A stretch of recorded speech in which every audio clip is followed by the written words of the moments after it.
Il y a prise 2. Il y a prise 2. Bienvenue au podcast. Merci. Merci à Jour Québec de commencer le podcast et la saison. Et on voulait déguster du vin. Donc, Onopole, qui est une agence de vin d'artisan nature, nous a proposé un Lirondo, qui est un blanc incisif, salin, juste assez aromatique et sans maquillage, comme tu cherchais. Donc, voilà. Oui. Cheers. Santé. Santé. Je l'aime beaucoup. That's it. Tu l'avais déjà pris avant, hein? Oui, je le connais. Je l'aime full. C'est full mon genre de vin. Milia, tu es comédienne. Ouais. Je vais énumérer une couple de choses que tu as faites. En fait, tu as fait beaucoup de choses dans vas-y, le peu shoot. d'années de vie. Sam, le film Les Rois Mongols, le film Nelly sur Nelly Arcan, District 31, Vite Vite. Vite, vite. Vite Vite. La vie compliquée de Léa Olivier, Le détective surprenant, Bracelet Rouge saison 1, Bracelet Rouge saison 2, Bracelet Rouge saison 3. Un twist langue. Puis on va parler de films qui s'en vient aussi, d'un Ouais. film qui s'en vient.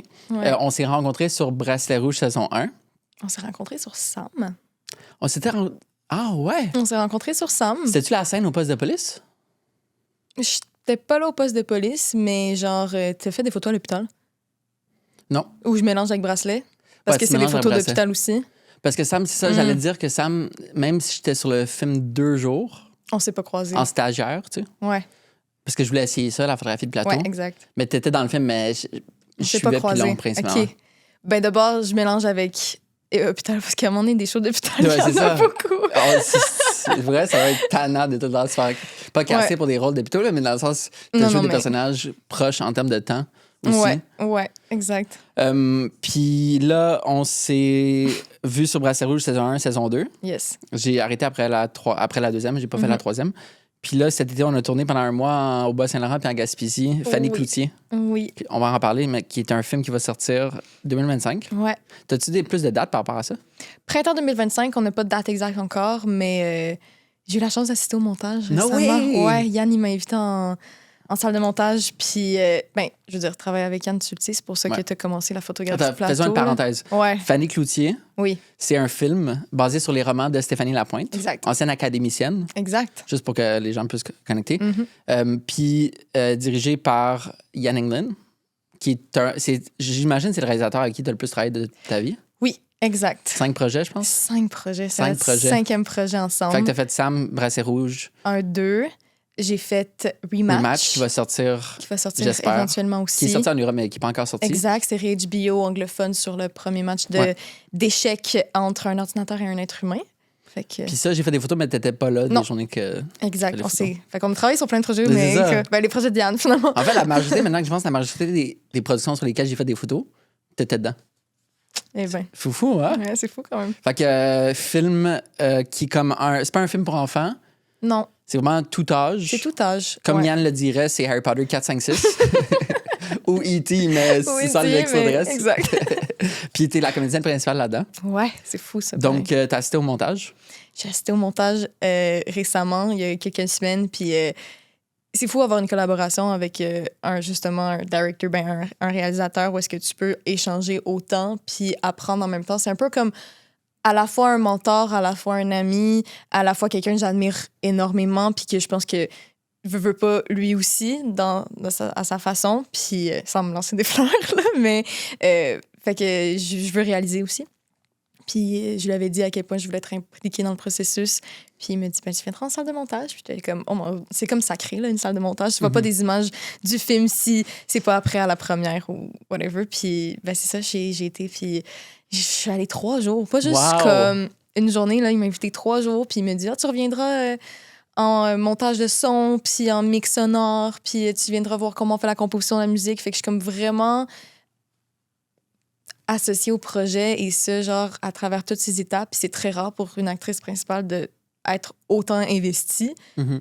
Puis d'avoir la chance d'être investie, en fait, parce qu'il y a plein d'acteurs qui sont très investis. Mais non, c'est ça. Puis j'ai complètement trippé. Puis les images sont vraiment belles. Puis genre, je le porte vraiment dans mon cœur, ce projet. Il faut dire que Yann, malgré que t'as travaillé plusieurs projets avec, comme t'as quand même fait les auditions puis tout pour ce rôle-là, Ah, j'ai fait 2 éditions. J'ai fait une édition, j'ai fait un callback.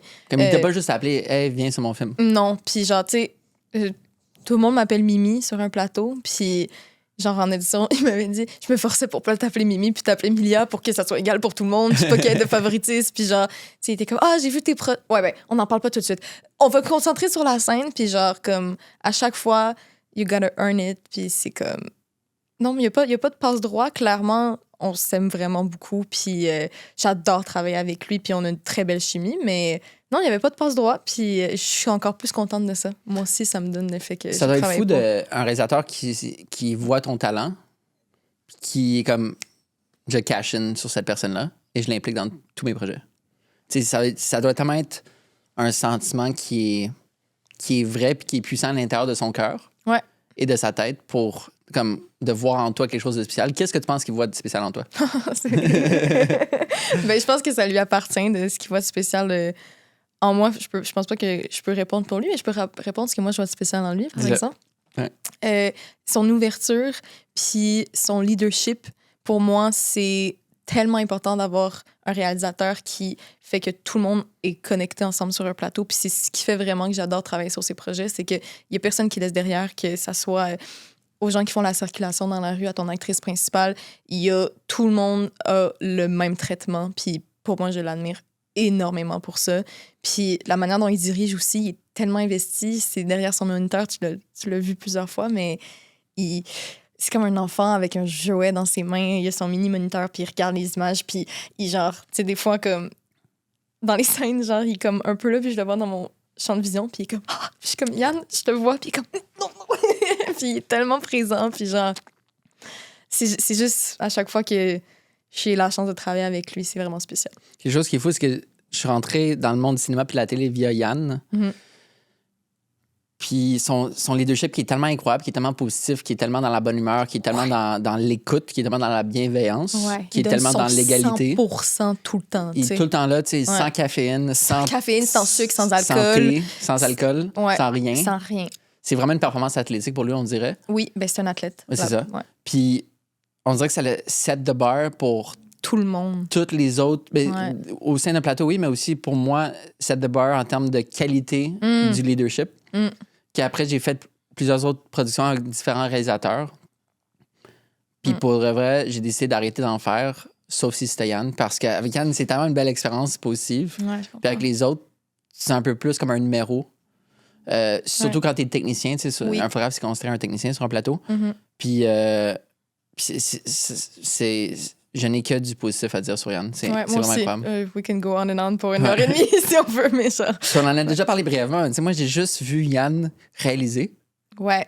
Je l'ai jamais vu jouer non C'est plus. ça doit tellement être une vibe différente. Je suis tellement d'accord. Mais tu sais, mettons, je veux réaliser énormément aussi beaucoup, puis j'ai eu la chance de le faire quelques fois, puis à chaque fois que, genre, j'étais sur un plateau, moi, je channelais mon inner Yann England dans le sens où, justement, je voulais donner mon 100% puis sentir que tout le monde était égal. Je trouve que c'est la meilleure façon de travailler, puis Ben oui. surtout dans un milieu où est-ce qu'il y a tellement d'inégalités, puis c'est tellement hiérarchique, de voir comme si tout le monde est sur le même piédestal, puis on fait ce travail en équipe, puis que tout le monde a la même importance. Je suis comme, c'est comme ça que je veux travailler, puis c'est comme ça que je veux aller de l'avant. L'affaire, c'est que quand tu fais des choses, quand tu prends des décisions comme ça, c'est aussi que tu t'assures une certaine loyauté de la part de ton équipe. Tu sais, Jérôme 100%. Sabourin, même DOP depuis Même toujours. DOP, même maquilleur, C'est ça. équipe technique aussi beaucoup, acteur veut pas. Tu sais, il a travaillé quelques fois avec Antoine-Olivier Pilon aussi, avec moi. Mais tu sais, c'est Xavier Dolan pour Anne Dorval. Quand tu trouves des duos qui fonctionnent, réel, acteur, j'ai l'impression que c'est difficile à déroger après parce que la façon dont tu diriges un acteur, c'est tellement particulier, puis c'est tellement spécial. Puis il sait exactement sur quel bouton peser pour aller chercher telle émotion, puis quand laisser ou c'est comme rendu il fait un regard, puis je suis comme ouais, c'est bon, j'ai compris. Ouais. Moi aussi, à la fin de chaque prise, Ouais. je sais tout de suite par le langage non verbal Oui. de Yann Si ça marche ou ça marche si ça pas. marche pas, ça Ouais, marche pas. je suis d'accord. Puis c'est incroyable. Il est très, très expressif. Oui, Ça, c'est- très, très, très expressif. Qu'est-ce que tu as appris dans les salles de montage? Comme des trucs concrets? Oh mon Dieu, j'ai des, j'ai des feuilles de notes, genre, comme sur mon ordi, de genre 7 pages. Ah ouais. Ouais, de... Nomme-nous 2-3 choses. J'ai appris l'importance du son parce que je trouve que c'est vraiment, vraiment important. Comme en salle de montage, on regarde le montage des images, on regarde pas le son, mais eux, ils montaient avec des effets sonores, avec des musiques par essai, puis ça ajoutait tellement au rythme, puis à la façon dont la musicalité sonore, pas juste la musique, mais comme les pas, les ouvre-portes, les respirations, des cœurs qui battent. Tu sais, tout ça, je trouve que ça ajoute tellement à l'histoire, puis à la narration, finalement, du film au complet, que j'étais comme, oh, OK, je pense que j'avais vraiment sous-estimé l'importance du son. J'ai appris que c'est beaucoup plus long que prévu. Monter, tu montes section par section et ce pendant comme plusieurs jours jusqu'à avoir une version. Tu regardes la version, t'arrêtes, tu recommences. Tu sais, moi, je pensais que tu devais comme pinpoint, genre truc, puis c'était fini après. Puis moi, quand je montais, là, je recommençais tout le temps du début. C'était des vidéoclips, fait que c'était 3 minutes, mais il faut vraiment plus y aller par section parce que sinon, tu te fais complètement envahir par des mini trucs. Puis c'est bon d'avoir beaucoup plus de recul que je pensais. Puis pas prendre trop de temps entre tes séances, dans le sens que tu arrives le matin, tu fais tes affaires, tu prends un recul, tu vas manger, tu réfléchis, tu t'en parles, mais il faut que tu sois dedans, puis je pense que c'est comme une espèce de... C'est comme tu rentres dans une secte, là, tu rentres dans une affaire, puis tu regardes ton film, puis tu prends du recul, mais pas avoir trop d'opinions aussi. Je pense que c'est important de faire confiance à tes idées. Puis il y était 2. Il y avait le monteur, puis il y avait Yann. Fait que je me sentais tellement privilégiée, puis genre... des fois, genre, il était... Puis, qu'est-ce que t'en penses? Puis, j'étais comme, ben là, je sais pas. J'ai tout le genre. Puis, il dit, ouais, vas-y. Puis, j'étais OK, ben moi, je pense que ça devrait être là parce que ça apporte ça. Puis, OK, on va l'essayer. Tu vois, ça marche moins bien finalement parce qu'on aurait dû faire ça. Puis, voilà pourquoi. Fait que, tu sais, il était tellement dans l'éducatif avec moi, puis jamais dans le jugement. Puis, ben, encore une fois, là, j'étais comme, merci. Puis, il m'a apporté, genre, sa collection de revues de cinéma qu'il avait, genre, depuis, genre, des années. J'ai plus d'une centaine de revues qu'il m'a données. Puis, genre, j'arrivais le matin, puis il y avait le sac à terre. C'est-tu encore pour moi? Il était, ouais, tu peux les prendre. Puis c'est des super belles revues de cinéma. Puis on dirait qu'on partage aussi, je pense, cet amour-là ensemble. Juste partager l'amour du cinéma. Puis je pense que c'est pour ça aussi qu'on s'entend aussi bien quand t'as une passion commune. T'as juste envie d'en parler tout le temps. Puis de s'épauler, puis d'aller de l'avant ensemble. Quelque chose que je me suis demandé pendant longtemps, là, je comprends beaucoup mieux, mais mettons, pour les gens qui ne travaillent pas dans le milieu artistique, culturel ou cinématographique, mettons aux Oscars, là. Tu sais, t'as toutes les catégories. T'as meilleur montage, meilleur effet de son, meilleur costume, meilleure cinématographie. Ouais. Puis après, t'as meilleur réalisateur. Mais tu pourrais penser que... Comment tu décris, en fait, pas le rôle, mais le rôle où comment un réalisateur influence un film?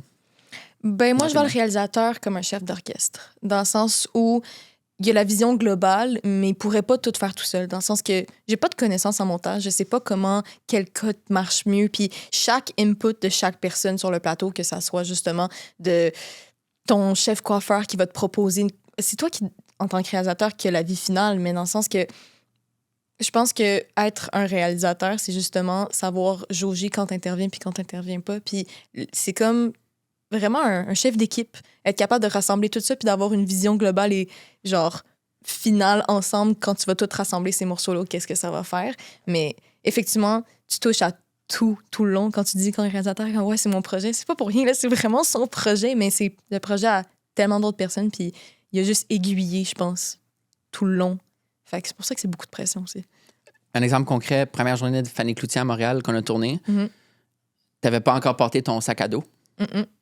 Ni tes écouteurs. Ils sont quand même importants pour le film. Ouais. Pour ton personnage aussi. Puis, tu sais, je me souviens, Carl, l'accessoiriste, il est venu montrer à Yann 2 choix de sac, 2 choix d'écouteurs. Ouais.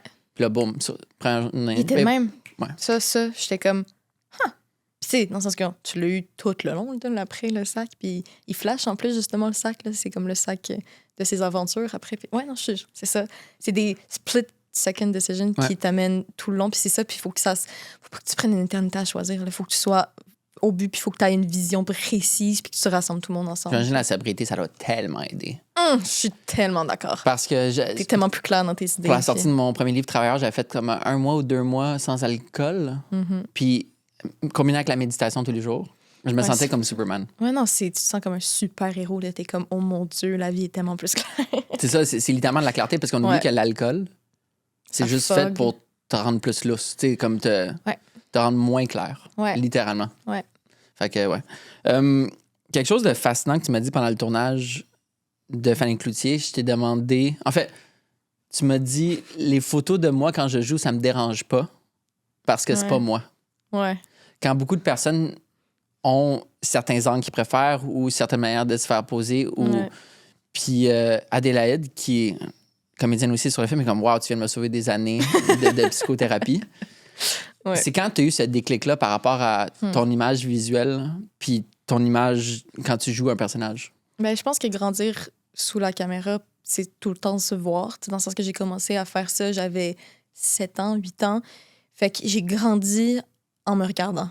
Puis c'est super contre-intuitif dans un monde où on essaie justement de se détacher complètement de notre image corporelle puis de dire que c'est pas grave si tu ressembles à ça puis chaque corps est important. Mais quand tu grandis sur les écrans puis tu fais juste te voir, ah ben avant je ressemblais à ça, puis avant j'étais ça, puis avant j'étais ci. Puis surtout dans un contexte où tu contrôles pas ton image. Au cinéma, c'est pas toi, c'est pas tes cheveux, c'est pas ton linge, c'est pas ton maquillage, c'est pas tes mots. C'est comme j'ai décidé pour, je pense que ma propre santé mentale, de me détacher de ça parce que je lui dis quand je vais pouvoir le contrôler, qu'est-ce que j'ai l'air, puis là, je vais être en contrôle de ça, puis là, je vais pouvoir choisir. Mais si je suis sur un plateau, j'ai décidé, je pense que c'est par protection, de me détacher de ça, puis aussi de me dire ce que je vis dans ce moment-là, c'est le personnage, parce que sinon, ça, en tant qu'acteur, on est tellement hypersensible que tout te colle après. Fait que c'est pour me faire du bien, je pense, que j'ai décidé de faire ça. Est-ce qu'il y a des moments dans ta carrière que tu as déjà senti que tu dérapais de qui tu étais par... Tu sais, mettons, Jim Carrey, il rentre dans des personnages. Tu as sûrement vu le film qui est joué... Ouais. Andy, quelque chose. c'est Ouais, ça. ouais. Je sais pas exactement le titre, mais ouais. Tu sais, quand tu es tellement dans l'intensité du tournage, surtout des personnes qui... Je sais pas, c'est quoi le terme technique pour pas décrocher de ton rôle à l'extérieur des prises? Method acting? Ça, littéralement, method acting? Ben, faire du method acting, c'est juste te plonger profondément Ok, dans ton personnage. Et mettons, celui que j'ai, Joker, qui passe Ouais. 2 mois enfermé pour vraiment être malade mental, dans le sens que comme faut que tu... Je pense qu'il y a chacun sa façon pour rentrer dans un personnage. Mais genre, mettons, moi, je pense pas que je pourrais faire ça. Mais y a-tu Mais- des moments que Ouais. tu t'es senti déraper puis perdre tes repères de qui tu étais? Je pense que, en tout cas pour moi, pour ma part, je mets un peu de moi dans tous les personnages que j'ai parce que c'est mon vécu puis c'est ce que j'ai acquis. Fait que dans le sens que ma sensibilité, ça, je peux vraiment... Ou ma force de caractère, ça, je peux l'amener là-dedans. Ou j'ai déjà vécu une situation vraiment déplaisante puis cette fragilité-là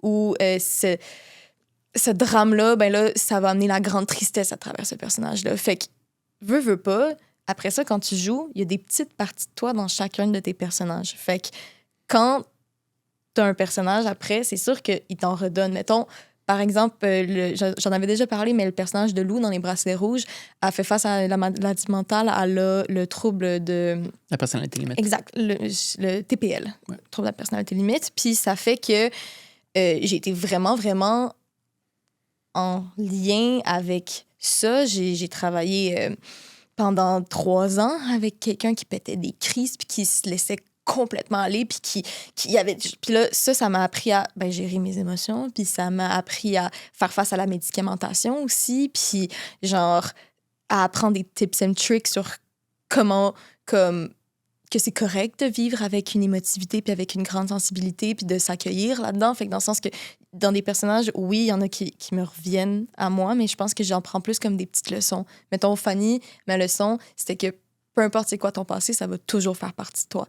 Fait qu'il faut que tu l'acceptes parce que ton chemin, tu l'as vécu, puis c'est partie de ton histoire, fait qu'il faut que tu t'acceptes comme t'es. Fait que tu vois, c'est comme des petites leçons que j'apprends à travers les scénarios, à travers les personnages que je joue pour m'aider à avancer en tant que Milia, parce que sinon, tu te compartimentes c'est comme un peu schizophrénique comme Ouais. mentalité, mais ouais, t'en mets un peu, t'en prends un peu, puis je pense que c'est un énorme chemin psychologique aussi que tu fais. Là. Fait que... Est-ce que tu dirais que c'est Lou, hein, le personnage dans Bracelet Ouais, Rouge? exact, Lou. Jouer Lou, c'était un des rôles les plus challengeants à cause justement du TPL? Ouais, ben parce que c'était tellement lourd à jouer, tu sais, genre comme se mettre dans ces états d'esprit-là, puis comme avoir cette lourdeur-là à porter, tu reviens chez toi, tu recommences le lendemain, puis tu fais ça pendant 3 ans. C'est sûr que je le portais aussi à la maison, dans ma vie, avec mes relations. Fait comme, à un moment donné, j'étais comme, oh mon Dieu, j'ai commencé à vraiment feel pour toutes les personnes qui étaient TPL parce que j'ai commencé quasiment à le vivre un peu dans ma propre vie. Puis on dirait que c'est justement mon hypersensibilité puis mon empathie me permet vraiment de plus plonger dans les personnages. Mais c'est pour ça que après ça, il faut que je me crée des barrières puis me dire, ben tu sais quoi, ça, c'est pas toi. Puis cette image-là, elle t'appartient pas. Puis il faut que je me crée un détachement parce que je pense que sinon, ça fait juste me ronger. Puis mettons, ces réflexions-là, elles se passent où géographiquement? Est-ce qu'elles se passent sur le plateau, dans l'auto quand tu retournes chez vous après, tes journées off? C'est où que ça se passe? Ça se passe dans le bureau de ma psychologue. Il faut que je lui en parle. Puis honnêtement, faire un processus de thérapie, ça m'a tellement aidé à me détacher de ça, puis à comprendre aussi, puis à mettre en mots ce que je vivais. Mais c'est clairement dans mes moments off, dans mes entre-tournages. Parce que quand je plonge dans quelque chose, je suis tellement excitée. Puis je suis comme, ouais! Puis là, puis j'arrête ça. Ah, OK. C'est des gros highs puis des gros lows. Tu travailles, puis après ça, tu travailles plus du tout pendant je sais pas combien de temps. Puis t'attends la prochaine audition. Puis tu sais. Fait que, ouais. Puis je pense, me semble aussi, tu étudiais. Est-ce que je me trompe? Tu étudiais pour le cégep pendant que tu tournais à Lou? Ça, c'est quand même fou. Pareil qu'en les prises, je te voyais étudier pour des examens. Quand tu joues un des rôles principaux d'une série aussi, tu sais. Ouais, ben l'école, ça a quand même été tout un challenge. Puis c'est la raison pour laquelle j'ai dû arrêter mon deck en cinéma. Puis ça a été comme un grand deuil à vivre parce que j'ai toujours vraiment valorisé le chemin de l'éducation comme... Je veux pas dire traditionnel parce que tout le monde a son propre chemin, mais oui, tu sais. Puis j'ai toujours été bonne à l'école, puis je voyais une grande valorisation à travers les notes, puis à travers l'éducation, puis le niveau d'éducation que j'avais. Puis quand j'ai pris la décision pour ma carrière de dire, OK, ben rendu là où est-ce que je suis, je pense que c'est mieux si j'arrête le cégep, j'ai vraiment pleuré. J'ai vraiment trouvé ça difficile, puis genre, c'est parce qu'à un moment donné, c'était plus viable, puis j'étais comme, qu'est-ce qui va plus me servir? Faire plus de rôles, puis continuer à évoluer là-dedans, puis avoir la chance de travailler plus, ou de rester à l'école, puis pas savoir si je vais travailler, puis si je vais avoir des opportunités alors qu'elles se présentent là. C'est tellement incertain comme milieu que quand c'est là, tu prends l'occasion, puis il n'y a rien qui m'empêche de retourner à l'école, mais j'ai fait ça, puis après ça, j'étais tellement comme, je peux pas arrêter le cégep, que j'étais allée au cégep à distance. Puis je faisais le cégep à distance sur les bracelets rouges aussi. Fait que première année, cégep, deuxième année, cégep, troisième année, cégep à distance. Puis là, tu fais des cours d'éducation physique à la maison, puis t'es comme, t'apprends des textes, puis genre, tu lis des livres, puis t'es comme, tu fais des dissertations, puis t'es genre, mais je pourrais prendre des cours d'anglais pour faire de l'anglais international pour aller aux States. Genre, comme, qu'est-ce qui est mieux dans ma vie en ce moment? Fait que, c'est pas pour toi par rapport à ton début, justement, du cégep, mais j'ai fait un deck en cinéma au cégep Gérald Godin. Puis on dirait que j'essaie de m'imaginer toi dans les cours. À quel point, comme tes connaissances sont disproportionnées. Maintenant, dans les cours pratiques, oui, 100%. Mais dans l'histoire du cinéma... Ouais, mais c'est ça. C'est ça que j'allais dire. Ouais. On dirait qu'il t'aurait fallu comme 1-2 cours du cinéma, parce que c'est fun d'apprendre là-dessus. C'était mes cours préférés, histoire du cinéma, analyse du cinéma, mes cours journalistiques aussi, j'avais des cours de radio, j'avais comme tout ça, c'est des milieux médiatiques que je connaissais pas ou des histoires justement sur comme histoire de l'art, c'est un de mes cours préférés, puis j'ai tellement appris, on remontait genre à avant c'est fou, hein, ces cours-là. Puis c'est comme, j'étais comme, oh my God, OK. Puis de comprendre d'où le cinéma venait. Puis c'est fou parce que je fais ça depuis que j'ai 7 ans, 8 ans. Puis là, après ça, à 20 ans, comprendre l'histoire, c'est tellement petit, l'histoire du cinéma. C'est une centaine d'années, même pas, tu sais. La photo, ça fait 200 ans. Ouais, c'est ça. Ça va faire 200 ans dans 2 ans. Ah ouais, hein, l'anniversaire, tu connais-tu la date? C'est 1834. 1824, l'invention de... Le premier appareil photo. Le premier, Mais ouais, fait que c'est ça. Fait que oui, effectivement, dans mes cours pratiques, mais on dirait que ça me mettait un boulet au pied parce que j'étais tellement habituée à un niveau de production que quand j'arrivais à faire des trucs au cégep, j'étais tellement insatisfaite du travail que je faisais parce que j'étais comme, c'est passé ici, c'est passé ça, puis tout le monde comme, ouais, mais c'est normal, t'es au cégep. Non, mais c'est pas normal parce que je sais ce que ça peut ressembler, puis on n'est pas là, puis ça me crée énormément d'insatisfaction, puis genre, j'en ai passé des affaires à pleurer dans la salle de montage du cégep, puis avec des profs qui me comme, ouais, mais tu sais, ton projet, genre, j'étais pas capable de finir les projets à temps parce que j'étais trop perfectionniste, parce que je voulais trop que ça ait un niveau certain, puis genre, pas me présenter aux projections finales parce que j'étais comme, je mets pas mon nom là-dessus, j'aime pas ça. C'est comme super intense, mais comme ça m'a aussi appris à apprendre à laisser aller les choses, puis que être parfait, c'est être imparfait. Tu sais. Grosse leçon. Parlons d'une scène de Bracelet Rouge saison 1. La scène que t'as explosé. Bref, ça, c'était fou à vivre parce que... T'étais là, c'est vrai. J'étais dans le coin. Ouais, t'étais caché, ouais. En gros, c'est une scène dans laquelle t'es dans ta chambre d'hôpital, puis là, t'exploses une crise. Une crise. Vraiment, vraiment intense. Ouais. Puis Yann, il a fait une petite rencontre avant la scène. Il est comme, check, on va la faire une fois. Oui. Puis t'es allé all out. Puis Ouais. le but, c'était vraiment de comme démolir un peu la pièce, tu sais, pitcher les meubles par-ci par-là, lancer la lampe. Non, mais c'est ça, Puis l'affaire, pas lancer la lampe. Ah non, C'était c'est comme, vrai. hey, t'as des boîtes de mouchoirs ici, t'as des cahiers, t'as des crayons, t'as les draps, mais comme, mettons, peut-être essaye de pas toucher au rideau puis à la lampe, parce que comme... Parce que l'ampoule dans la lampe, Ben, valait cher. l'ampoule, puis genre, comme, c'est des, tu sais, c'est des décors, c'est des faux rideaux, ça se peut que la barre elle tombe, ça se peut que tu blesses, fais attention, genre. Puis je pars dans ma chire, puis la première affaire que je fais, c'est que je prends la lampe, puis j'arrache le rideau, genre. Fait comme... Oups, pardon. Mais c'est ça, c'est une des premières fois que ça m'est arrivé, mais je suis vraiment rentrée dans une zone. Puis je me suis comme réveillée après. C'était vraiment spécial. Mais aussi, je pense que ce qui m'a permis d'aller là dans cette scène-là, c'est que je la tournais avec mon ex à l'époque qui s'appelle Henri. Puis c'était pendant la COVID, fait que c'est pour ça que genre on devait avoir la proximité, on était dans la même bulle, fait qu'il pouvait jouer avec moi. Puis c'était comme une scène de rejet que comme on s'embrassait, puis il était comme ouais non en fait je pense que je vais te laisser. Puis je pétais une coche. Puis on dirait que comme d'avoir ce support-là de comme ah, ben cette personne-là, c'est pas juste quelqu'un avec qui je joue, mais c'est aussi, genre, mon amoureux à l'époque. Puis ça m'avait donné une certaine stabilité. Avec Yann aussi, que je connaissais. Puis toute l'équipe des Bracelets, qui est justement un plateau avec Yann, c'est que tout le monde est tellement ensemble. J'avais comme les éléments parfaits pour complètement me laisser aller puis pas avoir de stress. Puis je l'appréhendais beaucoup, cette scène-là aussi. Fait qu'on dirait que quand j'ai explosé, j'ai tilté, mais j'étais allée chercher quelque chose en moi que je savais même pas que j'avais. Puis j'ai genre, tilté, c'est le mot, là. Mais genre, c'était explosif. C'était explosif. J'ai complètement tilté. Puis je pleurais, puis je pleurais, puis je pleurais, puis je pleurais, puis genre, il disait couper, puis genre, je continuais, puis genre, comme j'entendais même pas couper jusqu'à temps qu'il fasse comme... Il a dû venir puis mettre sa main sur moi, puis genre, il m'a pris dans ses bras après, puis j'étais comme complètement en état de choc. Puis après ça, j'étais comme... Je regardais autour de moi, puis j'ai vu les dégâts que j'ai faits, puis j'étais comme... Wow, genre, j'étais plus là pendant un instant, puis il était comme... Là, t'es allé chercher quelque chose de tellement loin. Puis genre, c'est ça qui fait des grandes actrices. Puis ça m'a valu une nomination Gémeaux. J'étais comme, yes sir! Mais c'était fou d'être dans le coin de la pièce puis de te voir. Puis aucune photo peut rendre justice à ça. Parce que il y en a une bonne aussi. Très basse lumière, c'était tough. Ouais, il y en a Puis une... c'était juste toi. C'était vraiment impressionnant. Puis à ce moment-là, je suis comme...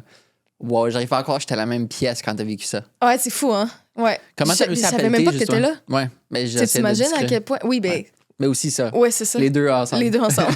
Discrétion, Et vision tunnel. Ouais. Comment t'arrives justement à trouver un état mental? Où est-ce que tu vas puiser ça? C'est dans ta vie personnelle? C'est dans des exemples? C'est-tu... Ben, clairement, ce que le personnage vit.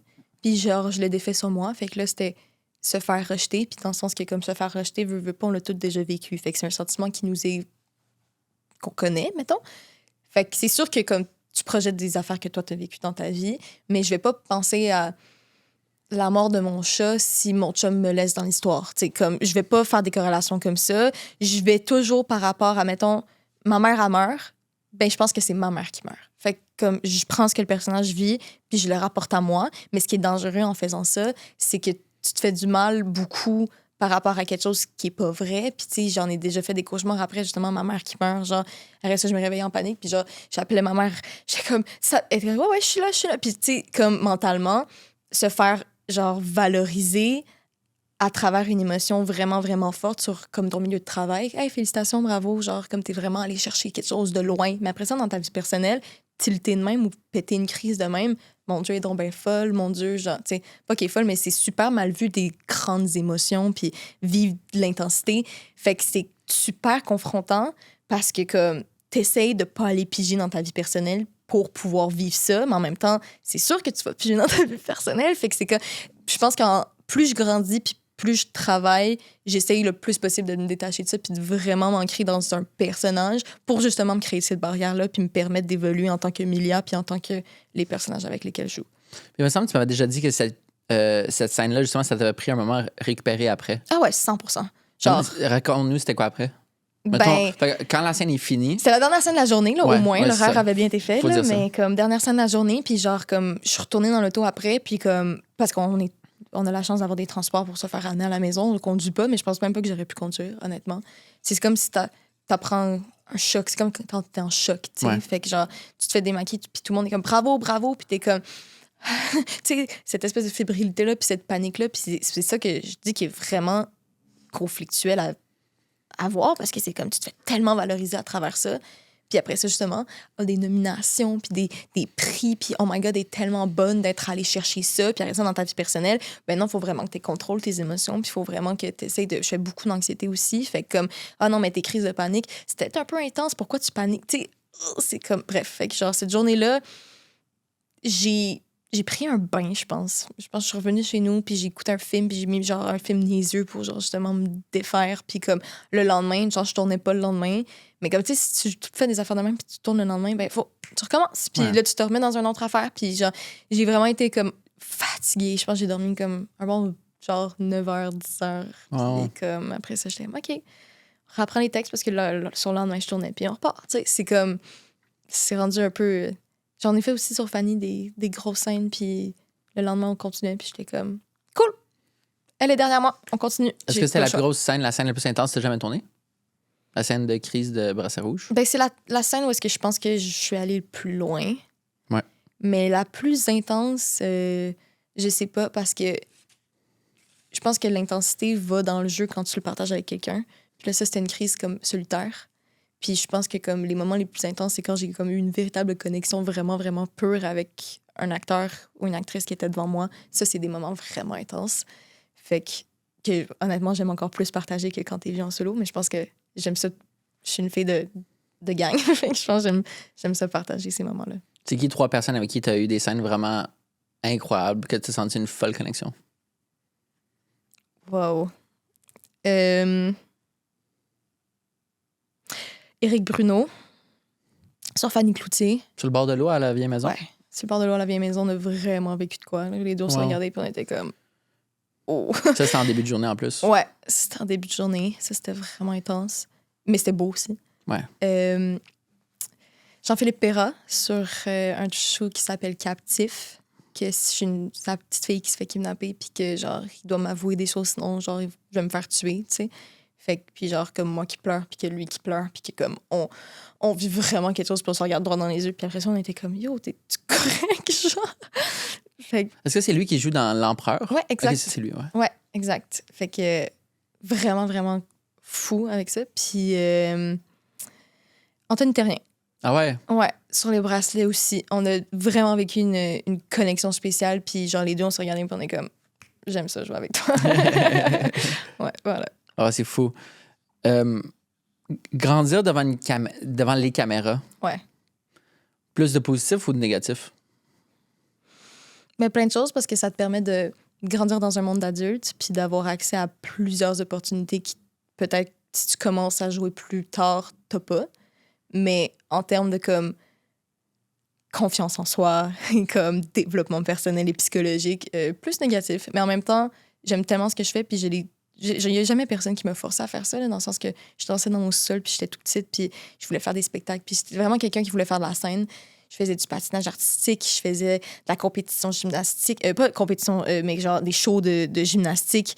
Tous les trucs que j'ai fait du cirque, j'ai fait le Cirque du Soleil, genre le acting. C'était tous des sports de performance, puis de briller, puis genre c'était ça que je voulais faire. Fait que ça soit devant les caméras ou avec une pression, justement, en compétition ou whatever, il y a toujours eu ça, puis ça m'a toujours passionné, puis je voulais tout le temps le faire. Fait qu'il y a personne qui m'a jamais forcé la main pour le faire. C'est tout le temps moi qui était comme « I wanna do that ». Puis, ben, c'est sûr que n'importe quel parcours t'apporte des traumas XY, ouais. Mais en même temps, je changerais rien. Fait que... Aucun changement?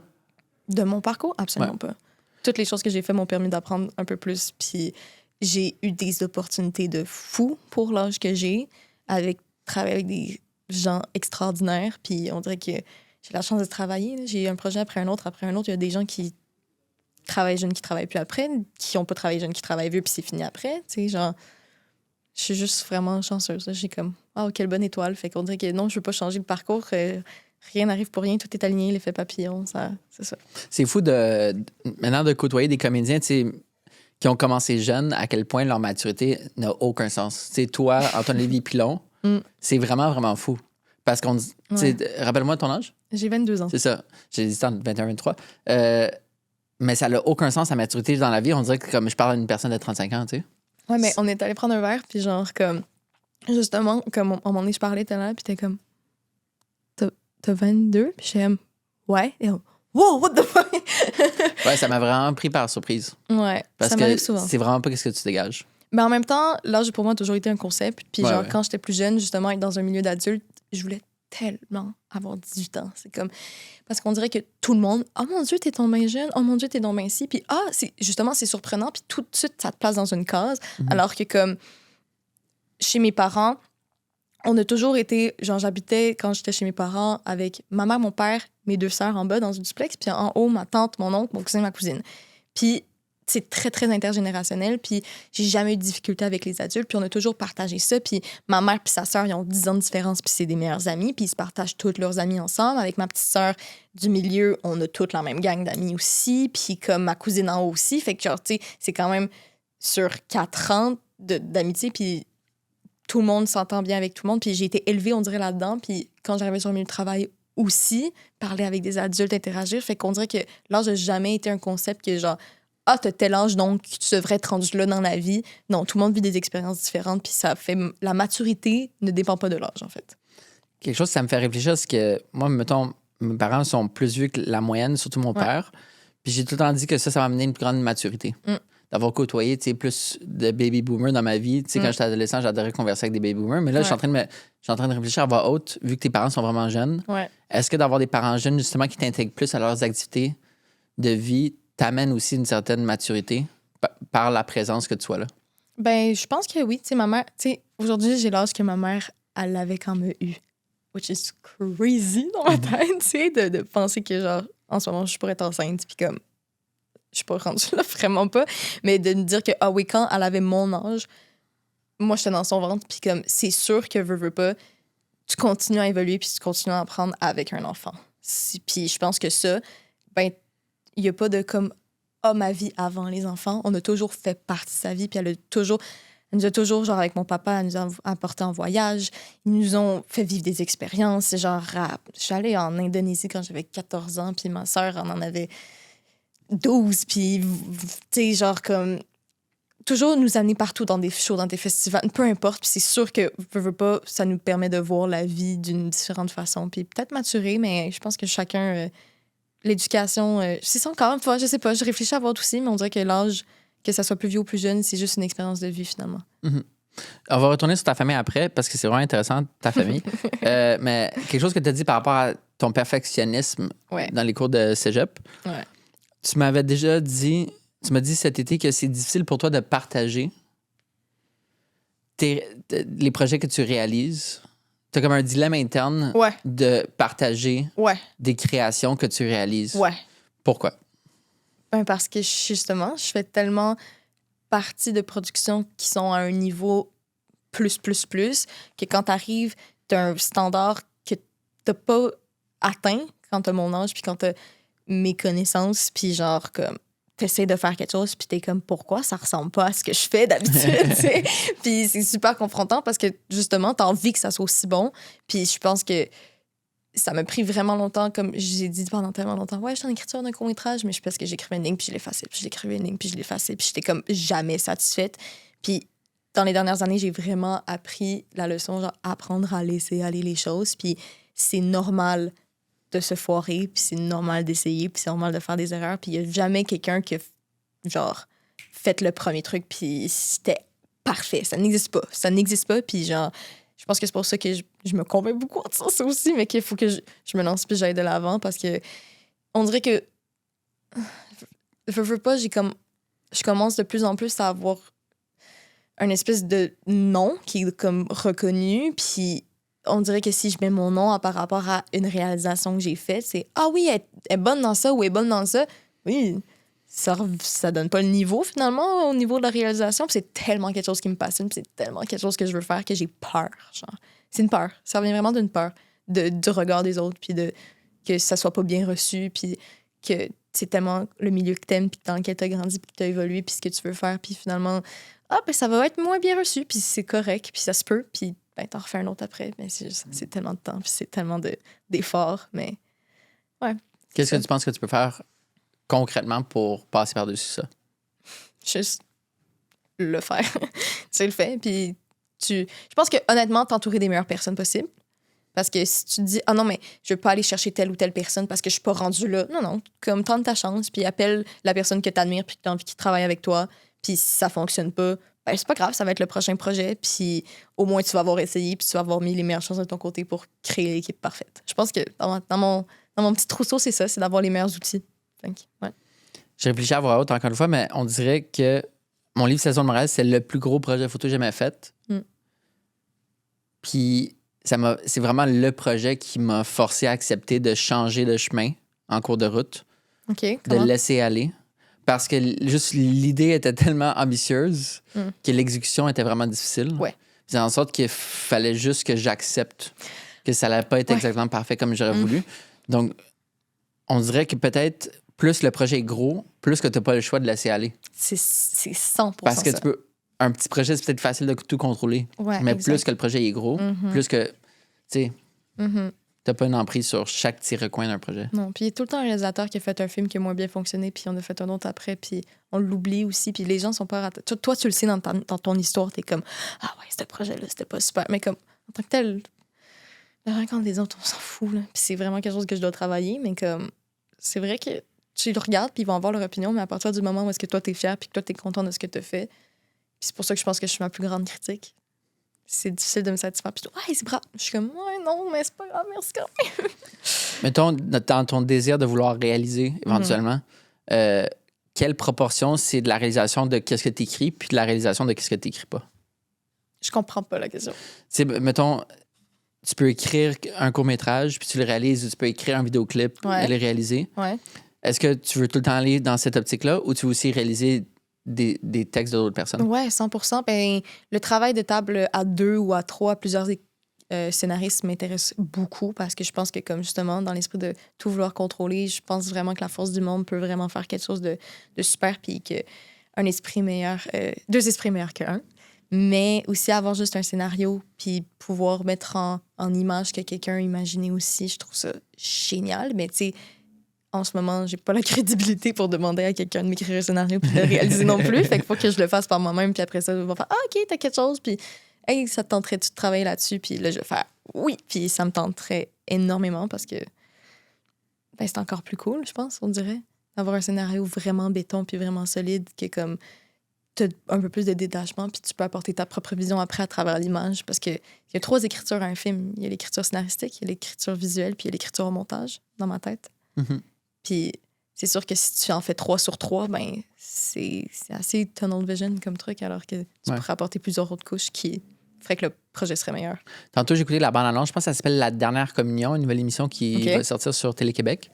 C'est tellement... J'ai écouté la bande-annonce, je suis comme, c'est tellement un bon sujet. C'est 3 prêtres que leur église fait vendre pour des condos. Puis c'est eux autres, comment ils affrontent la vie après... Une fiction? Une fiction québécoise, sur Télé-Québec. Ah, c'est cool. Puis je suis comme, wow, c'est tellement relevant, ça. Ben, tu penses pas à ça, tu vois? C'est ça. Fait qu'il faut, la chute faut de des idées l'église folles aussi. avec la foi religieuse dans la société. Je suis comme, wow, c'est vraiment bon. Ouais. De quoi aimerais-tu qu'on te parle plus souvent dans des entrevues? Ou qu'on te demande plus souvent?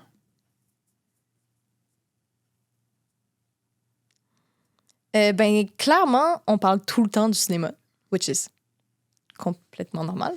Mais de mes valeurs qu'on commence à effleurer, mais je pense que je trouve ça vraiment le fun parce qu'on dirait que je suis pas quelqu'un qui étale son opinion sur la place publique du tout. Même à ça, Instagram, je suis présente, mais pas tant que ça non plus. Je suis quand même discrète. Puis j'aime quand même ça discuter, mais on dirait que j'ai... C'est ça, genre, mais mettons, l'environnement, c'est quelque chose qui me touche vraiment, vraiment beaucoup. Puis honnêtement, si je peux en parler le plus possible dans des interviews ou peu importe, juste pour le mettre de l'avant, je le ferai tout le temps. Fait que ça, mais en même temps, à un moment donné, je comprends que pour un intervieweur, tu fais le tour. Fait que, je sais pas, mais des questions qui sont pas posées souvent. Fait que, un peu à la Hot Ones, où il va vraiment piger loin sur des affaires que t'as pas réfléchi, puis c'est pas des questions que t'as déjà des phrases préfaites dans ta tête, mettons. Ça, je trouve ça le fun. On parlait dans vraiment un peu plus tard. C'était inclus. Mais Cool. j'étais curieux de savoir ta réponse pour faire ça. Survolons vite, ta famille est vraiment unique. Ouais. Comme ça faisait longtemps que je n'avais pas entendu parler d'une famille vraiment spéciale comme la tienne. De un, tes parents vous ont eu vraiment jeunes. Ouais. Ton père, c'est un Français. Non, mon père est né en France, mais il est Né en québécois. France, OK, c'est ça. Puis, mais tout comme, je sais pas comment dire, l'aura de ta famille est Ouais, spéciale. c'est tu sais. assez spécial. Ça a tous des noms différents. Oui, Vous avez comme une dynamique familiale différente. ouais. Peux-tu nous résumer, nous dire les grandes lignes de tout ça? Ouais, ben, j'adore parler de ma famille. Fait que, mettons, ça, c'est une des choses que j'en parle quand même ici et là, mais c'est pas quelque chose. Mais je suis vraiment, vraiment proche de ma famille. En fait, ça part un peu. Mon papa, il est né dans une communauté Hare Krishna en France parce que mes grands-parents étaient spirituels de la religion de l'hindouisme. Puis ils ont décidé de. Juste ça. Tu sais, je le dis comme vraiment nonchalamment, mais Juste c'est ça, quand c'est même jouable. assez intense. Puis, ben, c'est ça, ils sont nés dans une. Mon père est d'une famille de 6 enfants, 5 gars, une fille. Puis, ben, ils ont décidé de déménager en France après avoir eu des. J'ai pas les termes précis, mais mettons, un peu en mode témoins de Jéhovah qui viennent cogner à leur porte. Ben là, c'était des hindouistes qui partageaient la Bhagavad Gita, qui est comme le livre sacré hindouiste, puis qui ont juste expliqué l'histoire. Puis mes grands-parents sont complètement tombés en amour avec ça. Puis ils ont décidé de déménager dans cette communauté en France. Mon grand-père est traducteur, fait qu'il traduisait les livres sacrés de l'hindouisme en... je pense que c'est... Le sanskrit, ça se peut-tu? Oui, exact. En sanskrit jusqu'au français pour la communauté. Puis ils ont été là-bas pendant quand même quelques années jusqu'à temps qu'ils décident de redéménager au Québec. Toute la Puis- famille? Toute la famille. Puis ils ont eu 2 enfants au Québec, puis après ça, ils ont eu tout le reste en France. Fait que c'est pour ça que c'est des Québécois. Puis mon père est québécois, mais il est né en France.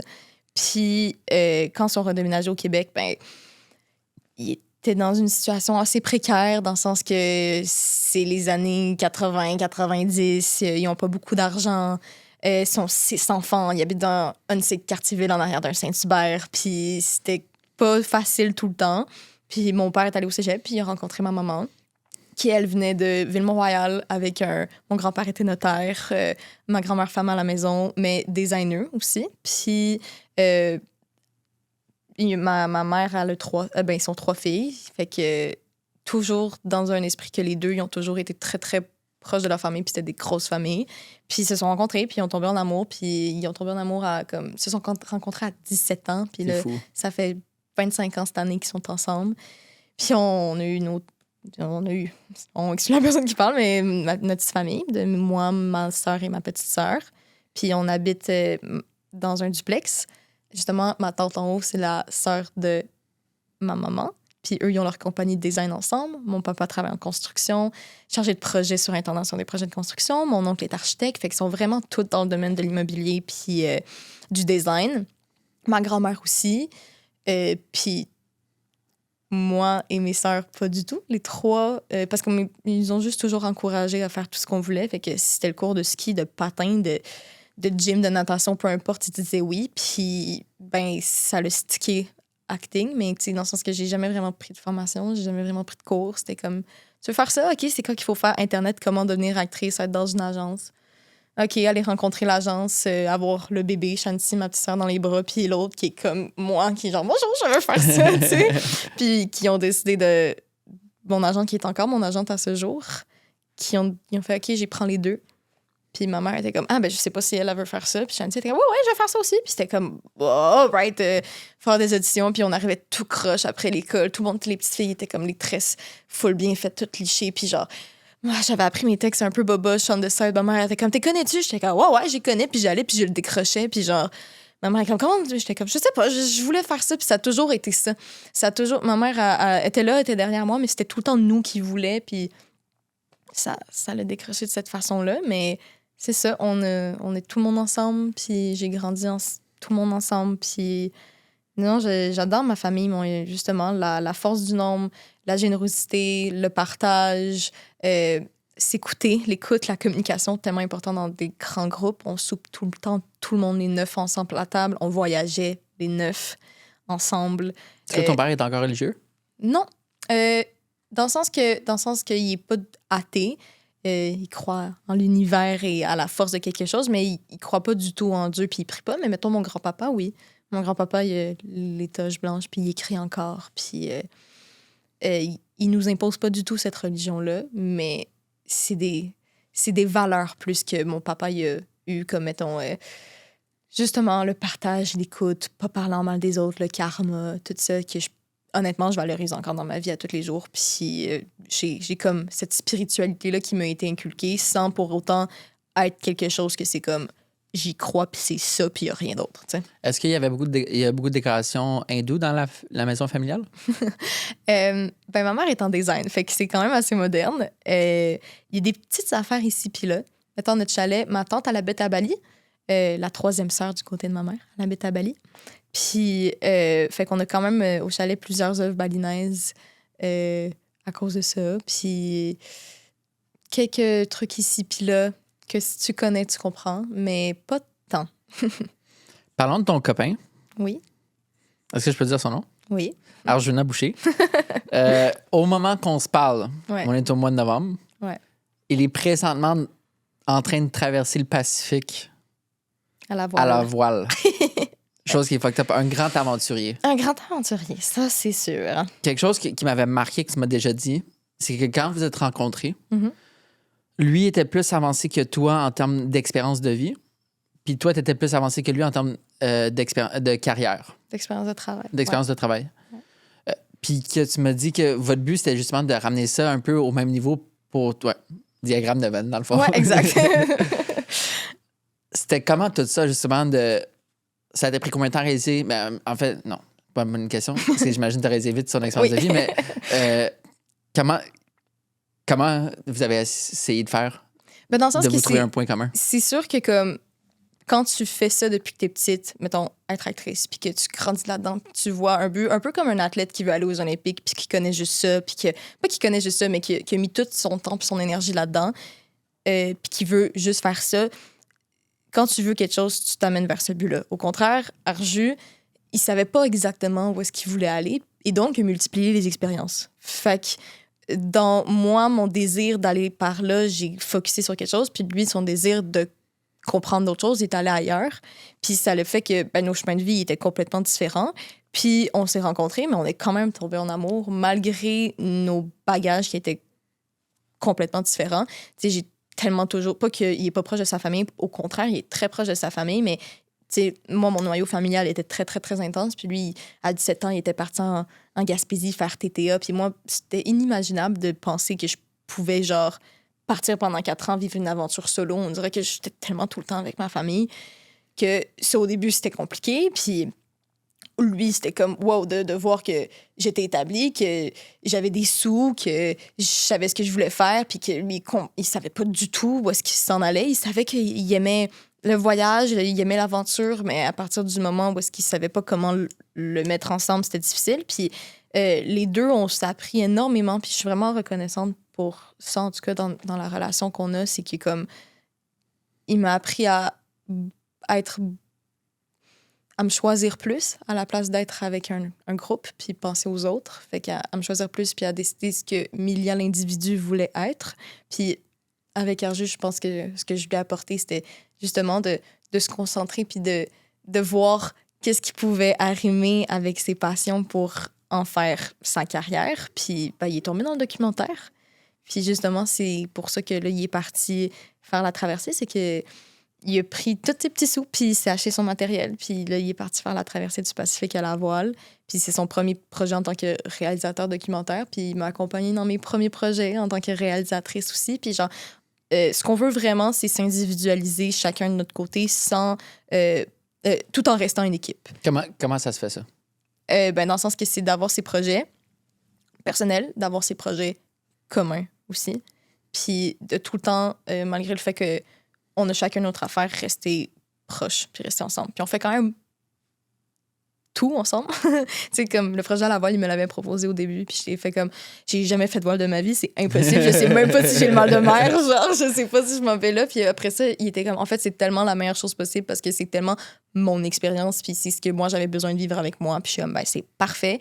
Puis comme, partir dans le bas du fleuve, puis tourner un film, puis pas être avec pendant 2 mois aussi, puis vivre ce film-là tout seul avec des gens que je connaissais pas non plus. Puis comme j'avais besoin de vivre ça pour moi. Puis il est même pas venu me voir, il est venu me voir à la fin parce que c'était comme, non, si j'ai besoin de vivre cette expérience-là, puis c'est assez individualisant, je pense que on se connaît plus, mais qu'est-ce qui forme un couple? C'est deux personnes individuelles. Fait que quand on se connaît puis qu'on sait ce qu'on a besoin chacun, c'est ce qui nous permet de mieux se rencontrer au milieu. Fait que non, je suis vraiment reconnaissante de cette relation-là. Je sais pas si t'es déjà rendu là dans ton processus pour avoir la réponse à ça, mais comment tu fais pour avoir comment qu'on fait pour avoir la balance parfaite, entre guillemets, entre l'individu et la communauté? C'est tellement une bonne question. Je pense qu'il faut vivre vraiment les deux. Puis pour trouver la balance, je pense que ça, c'est une question qui est propre à chacun. Parce que je pense qu'une personne va avoir beaucoup besoin. Tu sais, on dit, moi, j'ai besoin de temps tout seul. Moi, j'ai pas besoin de temps tout seul. Il faut tout le temps que je sois entourée. Fait que je pense que c'est propre à chacun. Ma balance, c'est de me mettre au défi. Parce que depuis que je suis plus chez mes parents, on dirait que je veux plus être tout seul. Mais après ça, c'est aller à l'extrême de ça. Fait que pousser ça. Mais après ça, genre, aussi trouver son équilibre à travers les gens parce qu'au début, j'étais comme tellement habituée d'être entourée que quand j'étais tout seul, ça me faisait peur. Puis là, je suis tellement plus tout seul que quand je suis entourée, ça me fait plus peur. Fait que... Répète ça. Quand je suis tout seul, parce que maintenant, je suis beaucoup plus Ouais. tout seul, ça me fait plus peur d'être avec des gens Ouais. parce qu'on dirait que je suis comme plus confortable dans mon individualité. Ouais. Mais avant, quand j'étais avec beaucoup de gens, quand je me retrouvais tout seul, ça me faisait peur d'être tout seul. Fait que je pense que c'est moi ce que j'ai vécu, puis ce que j'ai envie de trouver, c'est comment être bien avec soi-même. Puis quand tu es bien avec toi-même, je pense que là, tu peux être bien avec des autres. C'est quoi le moment de ta vie que te fait le plus face à la solitude?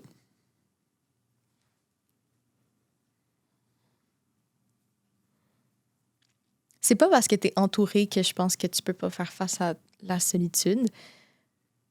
Je pense que c'est dans l'incompréhension que toi, tu vis puis que les autres comprennent pas. Je pense que c'est dans ce genre de situation que tu peux faire plus face à la solitude parce que tu as l'impression que tu es tout seul, même si tu es entouré, puis ça, c'est encore plus frustrant. Je parlerai pas de la situation précise, mais ouais, voilà. Comment les émotions, par rapport à son voyage en voile présentement, Ouais. c'est tellement maintenant que je pense, c'est fou parce que l'histoire de Fanny Poussé tourne autour d'un voilier. Je sais! Puis là, comme ça, c'est comme Je sais! de la voile fictive, puis lui, c'est de la voile de la vraie vie. Ouais. Comment tes émotions ont évolué au fil du temps, du moment qu'il te l'a annoncé à maintenant? Quand il me l'a annoncé, j'étais tellement excitée pour lui. Genre, j'étais tellement contente. J'étais comme, oh my God, projet de fou, incroyable. Genre, vas-y, ça va être trop cool. Puis on dirait que plus le temps avançait, plus j'étais comme, attends, tu t'en vas où? Genre, au milieu du Pacifique. Puis ça me faisait de plus en... Parce qu'on dirait que l'anxiété, ça fait ça, mais quand t'as de l'inconnu devant toi, tu fais juste penser à toutes les possibilités qui pourraient arriver. Puis là, j'étais comme, OK, mais les tempêtes, OK, mais les courants, OK, mais les gens avec qui tu t'en vas, c'est qui? Est-ce qu'ils sont expérimentés? Est-ce que, genre, tu peux savoir ça? Est-ce que tu sais, genre, mon cerveau s'est mis à rouler. Fait qu'on dirait que là, plus ça approchait, plus j'étais stressée. Puis là, qui est parti, je suis comme tellement contente qu'il soit parti. Il fallait juste qu'il parte. Parce qu'on dirait que si ça avait continué, mon anxiété aurait juste monté pendant encore plus longtemps. Puis là, j'étais comme, OK, vas-y, mon amour, pars, là. Genre, va vivre ton affaire. Puis je suis contente que tu le vives. Fait que ça est arrivé comme ça. Puis là, en ce moment, je suis comme vraiment contente qu'il vive son affaire puis qu'il soit là-bas. C'est sûr que la distance, c'est pas quelque chose qui est facile. Puis on a été exposés à la distance quand même en tant que couple, mais pas à ce niveau-là. Puis là, c'est sûr que c'est un autre challenge dans notre relation à faire face, mais on va s'en sortir. Pour l'instant, ça va. Puis il part du Panama, puis arrive où? En Polynésie française. Est-ce que... C'est quoi son plan après? De faire le film sur la traversée, mais surtout, c'est sur la protection des coraux dans les océans, puis de protéger les plus beaux spots de plongée dans le monde avec la montée de la chaleur des océans, puis la montée des eaux, puis la protection des îles aussi en Polynésie française. Fait que c'est de faire un film là-dessus. Puis après, quand il arrive, il va prendre un vol, puis il va revenir? Ouais, exact. Mais dans le sens qu'il va chiller un peu là-bas, j'espère. ouais. Là. Genre même une dernière discussion, parce que finalement, ils sont partis plus tard que prévu, un bris de moteur qui est réglé. Mais il était comme son vol, il était supposé revenir pour le 28 à peu près. Puis j'étais comme, non, mais tu restes là-bas, là. Mais toi, Décembre. c'est ça. Puis là, j'étais, non, mais tu restes là-bas, là. Si t'es parti 2 semaines plus tard, finalement, faut que tu profites quand tu vas être là-bas. Là, t'es en Polynésie, tu vas pas avoir fait tout ce trajet-là pour rien. Puis il est comme, ah ouais, non, en fait, c'est vrai, je veux vraiment rester plus longtemps, puis au pire, on se reverra après. J'étais comme, ouais, exactement. Wow, c'est fou. Pour elle, je vais l'inviter au podcast. Ouais, je pense que Ça c'est serait fou. vraiment une bonne idée. Ouais, je l'ai pris en note dans ma liste d'invités. Il y a des belles choses à raconter. Ouais. t'as un projet à parcourir en parlant d'environnement. Oui. T'as un projet que tu veux faire avec lui qui est en gros, je résume. Pardon? On peut pas trop en parler. Mais mettons, est-ce que tu peux dire en une phrase, c'est quoi? Ben, l'affaire, c'est que je peux pas en parler parce que comme on est en discussion avec avec une production puis avec un diffuseur puis genre c'est un peu sous embargo, fait que genre Ok, je peux on va pas pas vraiment je peux pas Il n'y a vraiment aucun parler. stress. Quand on tournait Fanny Cloutier, Ouais. on a tourné Bas-Saint-Laurent Ouais. et un peu Gaspésie à Métis-sur-Mer. Ouais. Considérant que ton copain vient du Bas-Saint-Laurent, est-ce que ça t'a... Il vient pas du Bas-Saint-Laurent. Il vient pas de là? Non, il vient de il est né à Sherbrooke, il a fait des études en Gaspésie pour sa technique. Il n'y a pas de la famille là-bas? Non. Ah, je suis d'un patate. C'est pas grave. Ah, je suis d'un patate. Est-ce que ça prend... Parce que je vais te questionner par rapport à explorer la région. Ouais. Est-ce que comment tu as trouvé ça de tourner au Bas-Saint-Laurent puis en Gaspésie? Ah, pour moi, les tournages en loc, qu'on appelle en location, c'est les meilleurs parce que t'es complètement dans le tournage. Alors, genre, t'as pas de point de repère quand tu reviens chez toi le soir puis tu retournes dans ta routine. T'es comme dans ton personnage. À tous les matins, tu te relèves. T'es comme éloigné. Puis on dirait que pour moi, c'est là que je plonge encore plus dans le projet parce que comme puis tu vis avec ta petite communauté, avec ta petite famille, puis tu te crées des liens encore plus forts avec les acteurs. Puis tu découvres des nouvelles régions aussi. J'étais pas vraiment allée dans le Bas-Saint-Laurent. J'avais fait la Gaspésie, puis donc je suis passée par, mais je l'avais pas fait. Puis justement, après, avec Arju, on est allé... on a fait la Côte-Nord un peu, que j'avais pas fait non plus. Fait que découvrir des nouvelles régions, que ce soit au Québec ou ailleurs dans le monde, en tournant, pour moi, c'est comme une des choses vraiment cool par rapport à ma job. Fait que ouais. Ce qui est fun, c'est que les tournages, quand on va visiter quand on va travailler dans les régions, comme on Ouais, c'est ça, quand on veut visiter. Non, quand on a on va travaillé. on accapare quand même beaucoup de ressources, c'est beaucoup de chambres d'hôtel parce que Oui. puis on aide un peu l'économie locale, veut pas. Mhm. Puis les gens sont tellement contents de nous accueillir. Tellement généreux. C'est tellement fun Tellement l'accueil. généreux. Ah oui, j'ai vu que vous étiez là, je suis contente, venez-vous-en, nanana. Dans les restaurants, dans les boutiques. Ah ben là, j'ai vu que t'allais être là, je sais pas si t'allais passer, puis t'allais venir me voir, je suis contente de te voir, ma petite fille. Puis je suis comme, allô? Puis le mot, ça passe tellement vite. Ouais, dans les petites communautés, c'est quand même assez surprenant à quel point ça se passe vite. Puis dans le sens que j'habitais à Montréal toute ma vie, fait que je l'ai comme pas réalisé à quel point en région, c'est comme tout le monde se connaît, puis tout le monde est tellement gentil. Puis genre, tu marches dans la rue, il y a pas de... Tu passes devant la personne sans se regarder. Là. C'est « Bonjour, comment ça va? » Puis « Oh, vous êtes bien ici? » Puis, tu sais, au restaurant, on est allé au restaurant avec Éric, puis Éric Bruno, puis Claude Legault, avec qui on tourne dans Fanny. Puis genre, ils nous font visiter la cuisine, puis ils nous amènent les meilleures bouteilles de vin, puis puis le dessert, c'est on the house, puis les propriétaires s'assoient, puis ils nous parlent avec nous pendant... Puis t'es comme...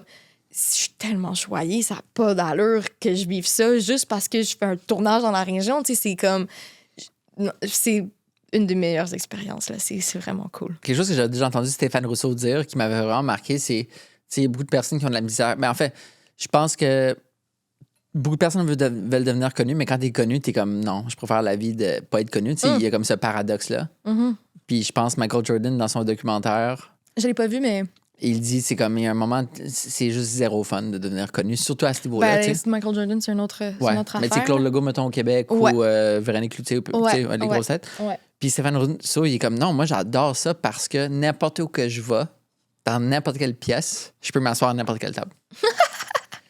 Puis j'ai entendu ça, je suis comme, je comprends ce que c'est. C'est tellement intéressant. Mais tu sais, grandir sur les écrans, j'ai jamais fait ça pour être connu. Je savais même pas que c'était une affaire qui venait avec. Tellement, genre, j'étais déconnectée puis que je comprenais pas la réalité de tourner. J'étais genre, j'aimais juste être sur des plateaux. Puis c'est arrivé, mettons, pour la première fois cet été, que j'ai tourné avec des gens qui ont mon âge puis qui me disaient « Oh my God, j'étais tellement excitée de tourner avec toi. » Puis j'étais comme « Quoi? Genre, tu me connais? » Puis il était comme « Ben oui, je te connais. » Puis genre, vraiment cool. Puis je suis contente. Puis j'étais comme « Oh mon Dieu, complètement déconnectée. » Puis on dirait que ça m'arrive de plus en plus. Puis c'est quelque chose auquel...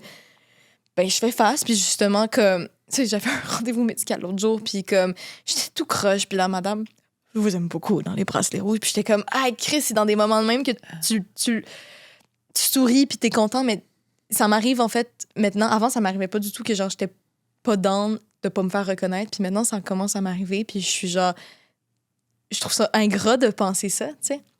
Parce que je suis comme, non, mais je veux faire ça, mais je savais pas que ça allait venir. Mais là, ça commence à venir de plus en plus. Puis, faut être reconnaissant, mais en même temps, c'est comme une grande dualité qui s'installe en moi, vraiment. Ce n'est que de l'amour. Ce n'est que de l'amour. C'est ça. Des fois maladroit. Des fois maladroit. Mais ce n'est que de l'amour. J'ai une madame, à un moment donné, à l'épicerie, je jouais dans L'échappée, qui était une série où est-ce que j'étais un peu plus... je me suis fait déconcentrer. je jouais dans L'échappée où est-ce que c'était une série où est-ce que mon personnage, elle était vraiment pas bien, puis elle se faisait maltraiter par sa famille, puis, tu sais, puis à l'épicerie, t'as-tu besoin d'aide? J'étais comme, non, mais ça va, merci. Non, mais je le sais, là. Je sais ce qui t'arrive, là. Je peux être là pour toi, là. Tu peux venir chez nous si tu veux. Tu sais, tellement de bonnes intentions puis d'amour, mais complètement déconnecté de la réalité. Puis j'étais genre, oh non, non, mais ça va, là. Puis tu sais, ça, j'étais comme, wow, OK, ouais. Il y a des gens qui font pas la différence, puis ça m'avait quand même vraiment marqué. Après le tournage de Fallait Gousser, tu es allé sur la Côte-Nord puis dans Charlevoix. Ouais. Pour prendre des vacances bien méritées après le tournage. Après le tournage, ouais. C'est quoi les endroits qui t'ont marqué? Les Morios. Montagne dans Charlevoix. Appelle ça pour que... Est-ce que tu sais comment appeler ça? C'est le Mont Morios, Morios. OK. Puis on appelle ça, genre, la région, c'est les Morios, mais c'est le Mont Morios. Puis la première fois que je montais une montagne, je pense que c'est genre 900 mètres. Tu sais, c'est pas si intense que ça, mais pour moi, c'est quand même un petit défi. Puis on a dormi sur le top. Puis, ça a l'air tellement beau. Honnêtement, j'ai compris l'utilité du camping. J'ai fait, OK, dormir dans un camping avec plein de monde juste pour être en nature, je comprends pas. Mais comme transporter sur ton dos pendant 3 heures ton stock, puis genre monter en haut puis installer ta tente, puis comme dormir sur le top d'une montagne, genre voir que j'ai la chance de dormir dans des endroits comme ça, j'étais comme, OK, ben là, je comprends. Genre, ça m'a ouvert les yeux sur genre, OK, là, je comprends l'utilité du camping, puis j'ai tellement trippé. J'étais comme les étoiles qu'on a vues cette soirée-là. Puis on était tout seuls sur le top de la montagne. Puis genre, en plus, on avait oublié notre réchaud. Fait que genre, j'avais préparé de la sauce à spaghetti. Puis on n'avait pas genre le réchaud. Puis on pouvait pas faire bouillir l'eau pour les pâtes. Puis on pouvait pas. Puis là, on a mangé de la sauce à spaghetti froide, genre. Puis j'étais tellement contente. Tu sais, j'étais comme. Je capote en ce moment. Puis j'aime la bouffe, là. Fait que j'étais comme, jamais chez moi, j'aurais mangé de la sauce à spaghetti froide. Puis j'aurais été contente. Puis j'étais tellement. Ça m'a vraiment marqué. C'était vraiment une trop belle expérience, puis j'ai trop hâte d'y retourner. Parenthèse, je dis pas ça avec fierté, mais ça m'est déjà arrivé. Avant, j'avais un horaire vraiment, vraiment intense. J'ai quand même des horaires intenses dans la vie, mais surtout avant d'avoir un enfant. Puis, quand c'était, mettons, au pic de l'intensité de ma vie, il y a plusieurs moments que c'est arrivé que, tu sais, je m'enchaînais tellement de trucs back-to-back dans une journée que j'avais même pas un 5 minutes pour laisser mon spaghetti refroidir. Oh mon Dieu! Fait que je cuisais mon spaghetti, puis je mettais des blocs de glace dedans après.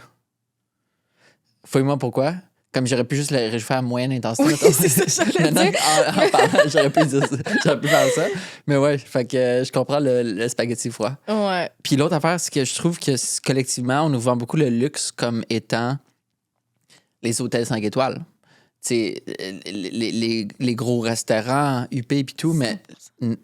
Le vrai luxe, c'est la nature. C'est la nature pure. C'est aller dans le fin fond des bois puis voir un ciel puis j'aurais dégagé. Jamais dit ça. Genre, mettons, genre, fille de ville, élevée en ville, puis me faire ouvrir les yeux sur la nature, puis à quel point... En fait, c'est moi, ce qui me fait capoter, c'est le sentiment intérieur que tu ressens quand tu es dans ces endroits-là. C'est ça que j'aime le plus, finalement. Genre, oui, le spectacle que ça t'offre, mais la sérénité que moi, ça m'offre, j'ai fait comme... Oh my God, je veux tout le temps être ici, puis c'est comme complètement déconnecté, puis genre complètement genre juste calme, puis genre... Ah! C'est malade. Le ciel, les étoiles, voir des étoiles filantes en Gaspésie aussi, on en a vu plein, puis j'étais comme... Oh, la Voie lactée! Genre. Je vais te poser une question que je posais aux Bédouins dans le désert au Moyen-Orient. Je leur posais la question par rapport au désert, mais là, je vais te poser par rapport à la nature pure, comme ça. OK. Je vais la dire en anglais parce que je trouve que ça se dit mieux, mais « Did you feel powerful or powerless ?» par rapport à la nature. Powerful. Pourquoi? Parce que ça m'énergise énormément. Je trouve que c'est justement une énergie qui est... Je rentre un peu plus dans ma spiritualité, mais qui m'a tellement parlé, puis il y a tellement une force. Moi, c'est la montagne. Vraiment, vraiment beaucoup. Tu sais, le monde, c'est la mer, l'océan. Ah, moi, je suis montagne. La montagne, c'est la fou. force de la montagne me tel... Puis tu sais, dans le sens que votre avis. Là, j'ai fait 900 mètres, là, genre dans le sens que comme, c'est rien. Puis ça me transcendait vraiment. J'ai fait comme, ah, c'est tellement puissant que ça m'énergisait. Puis je me sentais powerful d'être là. Je me sentais fière d'avoir, avec mes petites pattes montées en haut. Puis je me suis sentie avoir de l'énergie de ça. Puis justement, non, ça me comme revivifié, genre ça me donnait du pouvoir, genre comme pouvoir étant pas négatif, là, vraiment ça me donnait de l'énergie, là, vraiment c'était comme je me sentais pas powerless du tout, on dirait que je faisais partie de ça, puis c'est ça en fait, j'étais comme wow, je viens de la même place, genre on est tellement déconnectés par rapport à notre environnement, puis c'est pour ça que l'environnement j'ai envie qu'on en parle plus parce que c'est tellement important pour moi, puis surtout en faisant plus face à la nature comme ça me non, je sais pas, je vois tellement plus l'importance. Je trouve que c'est tellement important que les gens aient des expériences qui les connectent avec la nature puis qu'ils trouvent la nature belle parce que quand tu trouves quelque chose de beau, tu veux le protéger. Oui, c'est juste ça. C'est tellement simple, mais à la fois compliqué et simple. Ouais. Si tout le monde pouvait vivre une expérience comme ça, les gens seraient comme « Ah, mais il faut la protéger, la planète. » Ouais, vraiment. Dans des 50 plus pays que j'ai fait, partout où est-ce que j'ai été, tout le monde ressent les effets des changements climatiques. Mais il suffit juste d'aller dans un lieu comme ça. Puis souvent, je pense à des lieux comme ça, puis on dirait, au fil des années, j'ai changé de différentes approches pour me forcer à vivre le moment présent. Avant, bizarrement, de genre 18 à 25, c'était imagine un drone qui te filme, puis un peu comme toi en troisième dimension, de juste te voir dans l'environnement. Ouais. C'est comme ça que je me forçais à apprécier le moment présent. Comme regarde l'espace dans lequel tu es. Mais là, c'est un peu bizarre, mais depuis que j'étais en Inde, c'est que l'Inde, il y a tellement une grande population, avec tellement peu d'accès à la nature pure de même, que je m'imagine tous les Indiens qui courraient vers un endroit pur de même. Que ce soit un petit lac, un lac des Laurentides, tout le monde serait dessus parce qu'ils seraient comme « Wow, quelle belle expérience, tu sais! » Ouais. Alors, on est tellement choyés d'être entourés de tellement de nature. Puis en fait, c'est justement en voyageant puis en faisant le bas du fleuve puis tout, genre au Québec, parce que tu m'avais dit que tu avais fait énormément le Québec, puis au moins au contraire, j'ai quand même beaucoup voyagé, mais au Québec, vraiment pas beaucoup. Puis depuis les 2 dernières années, j'ai vraiment découvert plus, puis on a tellement d'espace. C'est quoi les 3 endroits les plus beaux que tu as vus? À part, OK, mettons Montréal. Ben, clairement, la région du Charlevoix, point, pour moi, c'est difficilement indétrônable. Genre, je trouve ça magnifique. La baie des Chaleurs en Gaspésie. Puis, honnêtement, ben, dans le sens que comme les îles de la Madeleine, c'est difficile de pas le nommer. Mais moi, je suis allée le voir en hiver. Oh! Puis c'était comme vraiment particulier. Est-ce que c'était pas Détective Surprenant? Ouais, exact. Vous avez tourné ça en hiver? Ben, on a tourné ça dans le sens que on est en avril puis on est en mai, mais il y a de la neige là, aux îles. Fait que c'était vraiment, vraiment spécial comme expérience. Puis j'ai ressenti genre la misère des îles, pas la beauté des îles, parce que justement, c'est tellement... Tu te sens pris au milieu de nulle part. Puis, fait qu'on dirait que je peux pas nommer les îles de la Madeleine parce que j'ai vu ça, puis c'est tellement genre idolâtré les îles, alors que comme moi, ce que j'ai vécu, j'ai fait ouf, c'est pas si c'est magnifique, mais c'est le sentiment que je sentais. Puis les locaux à qui j'ai parlé, tout le monde est comme ouais, c'est tough. On a hâte que les touristes reviennent, puis j'ai vécu la mise à l'eau des homards, puis tout. Puis genre, là, ça reprenait vie, on dirait, avec l'été. On dirait que, ouais, fait que j'ai envie de renouer avec ça, puis d'aller le voir en été. C'est fou que tu dis ça parce que je viens de lancer le magazine B-Side qui a fait fête l'an passé, mais qui vient d'être relancé. Ouais. Ils m'ont demandé des idées de sujets pour leur prochain magazine qui est sur la résilience. Ah, mon Dieu! Ben là, 100%. Puis je leur ai lancé l'idée, une des 5 idées que je leur ai lancées, c'est les îles de Madeleine l'hiver. Ouais. Quand t'as pas de pêche, quand t'as pas de tourisme. Non, c'est fou. C'est quoi qui se passe? C'est fou. Honnêtement, genre, on était dans un hôtel, puis il y avait personne, il y avait juste nous, justement, juste le tournage, puis il faisait froid, puis il fantait, puis comme la majorité des commerces ne sont pas ouverts. Il y a comme un truc sur la Grave qui est ouvert juste l'hiver pour les locaux, puis tout le monde est là, puis genre, comme tu rentres, puis là, wow, il y a de la vie, mais tu ressors, puis c'est comme... C'est vide, puis c'est gris, puis il n'y a pas de végétation, c'est des plaines, puis comme... La mer est fraîche. On s'est baigné dans la mer, on s'est vraiment forcé. Ah ouais. On s'est baigné dans la mer avec Aurélia, puis Xavier, qui était avec qui on faisait le tournage, puis genre, on était comme... C'était comme fou, l'eau était à 0 peut-être, là, mais comme... Ouais, fait que bref, je peux pas nommer les îles de la Madeleine même si j'ai eu une expérience incroyable. Puis on dirait que je sais pas quoi dire pour troisième, mais on dirait que j'ai vraiment envie de dire Notre-Dame-du-Portage. Ouais, c'était beau. Tellement genre la communauté, les gens, les maisons, le bas du fleuve. Le bas du fleuve, ça me comme Les couchers de soleil. les couchers de soleil, Tous les soirs. ça me comme transcendé à quel point j'étais comme on est au Québec, on est dans le Maine ou je sais pas, comme la mer, ça sent l'air salin, puis genre voir des phoques qui me nagent dans l'eau, puis j'étais comme on est chez nous là en ce moment, quoi? On est au Québec. Et aussi genre. avec des commerces, mettons, on dirait que Mm. il y a comme un mouvement de retourner dans les régions. Tu sais, avec le télétravail, évidemment, ça Oui. l'aide.